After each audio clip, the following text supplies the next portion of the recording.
Hi everyone, welcome to Lisa's Stamp Studio. I'm Lisa Curcio. Today's card is about fall and about those beautiful plaid patterns. But in true Lisa fashion, I had to add some sparkle with that beautiful brand new copper foil paper. Now I know with the lights it's difficult to really appreciate the beauty, but I'm going to give you a good close-up as we get over to the table.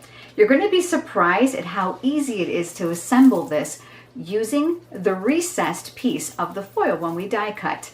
Remember to head over to my blog. I'll have pictures and cutting dimensions for you there as well. And I've got a great array of online classes. And don't forget to check out the details on the right-hand side of my blog tab that says Live with Lisa. There's no doubt you'll want to join us for the next episode. Let's get over to the table and let's get started. I have to tell you that I'm in love with this cable knit embossing folder. The texture is amazing. Look at even the inside of the card. And of course, copper foil paper, just perfect for the fall and even for the holidays. Copper's really popular right now. Let's start putting this card together.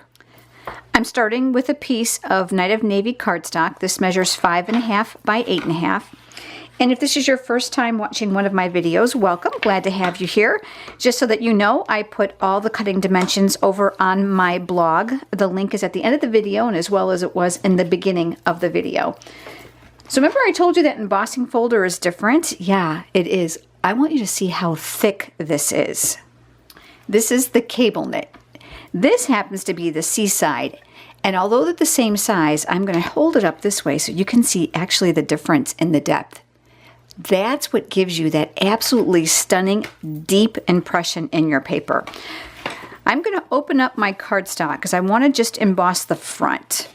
I'm going to slide the embossing folder in here and I'm going to line it up with the crease of my card here. Have my Big Shot and you're going to use the Big Shot platform. Now if you have the one with the tabs, you're going to go down to no tabs at all. Because of the thickness of this new embossing folder, you want to make sure that you're using it absolutely at no tabs and no clear mat on the bottom. So that's going to compensate for quite a bit that you would normally have to build up. So again, this is on the crease. I'm going to lay it open and flat. You want to make sure that your embossing folder is going to clear both sides of your Big Shot. There's nothing worse than cranking it through there and you chew up one of the sides. And then I'm going to crank this through.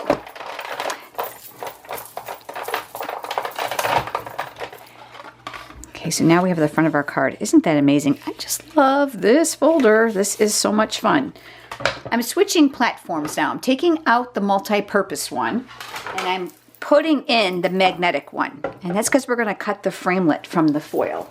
And I'm using the Leaflets framelits. I absolutely love these. And I chose this long leaf die. You'll need a clear mat on the bottom to protect that magnetic platform.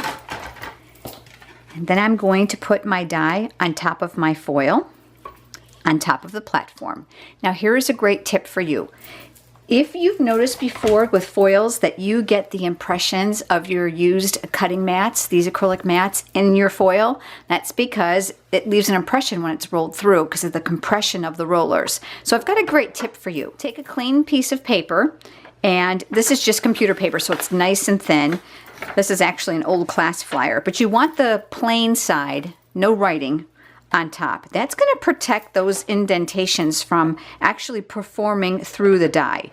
And then I'm just going to put my clear mat on top and then I'm going to crank this through. Because this piece of paper is so thin, you don't have to worry about it adding any extra depth to your project. But look, isn't that beautiful? So I'm just going to go ahead and just give this a little push. Now you want to be careful with fingernails. I've learned that it'll leave a little dent. But you know, there's no perfect leaf.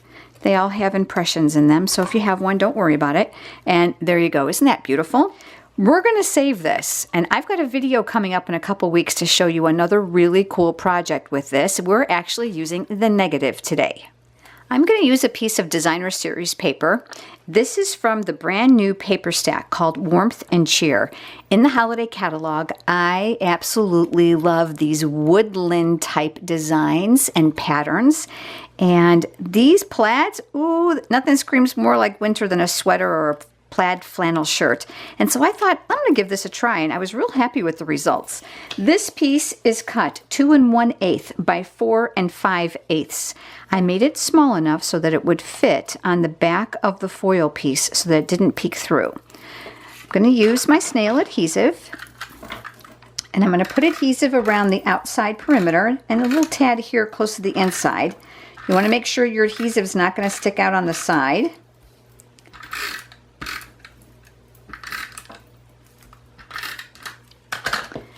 And then I'm going to put the right side down. So I'm going to position that with a little bit of a frame of that back side of the foil all the way around there. And then I'm going to press so that it'll hold it in place. This will end up being mounted here.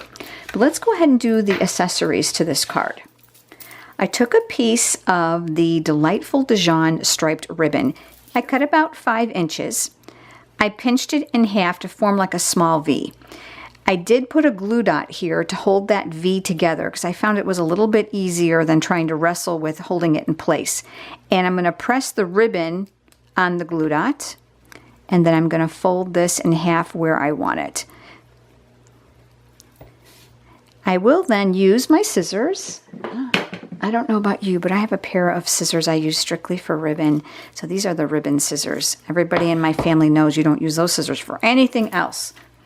That's going to go here. So I'm going to use another glue dot to hold it in place. And that will go here at the bottom. Next, I have a little tiny piece of garden green cardstock, and this measures a 1/2 inch by 2.5 inches. I'm going to use a sentiment from the Thankful Thoughts stamp set. I find myself using this quite a bit. Do a lot of thank you cards. There are outside greetings and inside sentiments, which makes this a great buy. I'm going to use the Night of Navy ink to stamp the greeting, just so that my card coordinates. And I'm going to ink that up. I want a banner tip on this one side. So I am going to slit the paper here in the center. And then I'm going to cut from the corner to the top of the slit. And I'm going to do that on both sides. That's going to guarantee that you're going to get a really nice point every single time. Now, I did have a little extra cardstock here, so I'm just going to snip part of this off. I want to leave a little bit of room to attach it. Bring over my card, and I'm going to use another glue dot on the back of the banner. And I'm going to put this where I want it right here on my card. So I'm going to move my end close here so it's flush. And I'm going to press that in place. And I liked mine going on an angle. If you want yours straight, that's totally fine. The next thing that I did was I used a piece of burlap. This is the burlap ribbon. And it's beautiful, and I love the width, but I only want a strand of this to create the accent. So you're going to need to cut off this very last edge right here so that you can get to it, because this has been stitched as a seam to keep it from falling apart. So I'm just going to cut that off.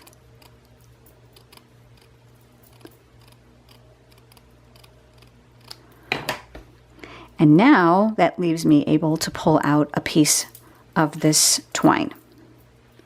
On the back here, I'm going to attach a dimensional on where I'm going to want that twine to fall. I'm going to take off the paper backing, and then I'm going to take one raw end and put it on here, and then I'm just going to create little loops. And as I've told you before, if you put too much thought and effort into this, you're going to get really frustrated. It's just supposed to be really, really whimsical. So there, we've got a little bit of dimension. I'm going to leave this flipped over, and I'm going to add some more dimensionals to the back of my card. And because this is so long, I want to make sure it's going to go through the mail nicely. So I'm going to add a couple more here on the back. Now I'm also going to do this. I'm going to take one of these and I'm going to cut them in half. I'm going to take this half and I'm going to add it down here because I want to make sure it's sticky enough to hold in place. Then I'm going to take off the paper backing. And then I'm going to mount this on the front of my card. And I did far over to the right. You can tip it, you can go to the left, whatever makes you happy, but I placed mine right here. Gave it just a gentle push, and the card is finished. I'm glad that you've joined me, but head over to my blog to see the still pictures and all the cutting dimensions. Check out my online classes tab there for lots of fun things for you to stamp with me from home. And I look forward to seeing you next time, everyone. Have a great day.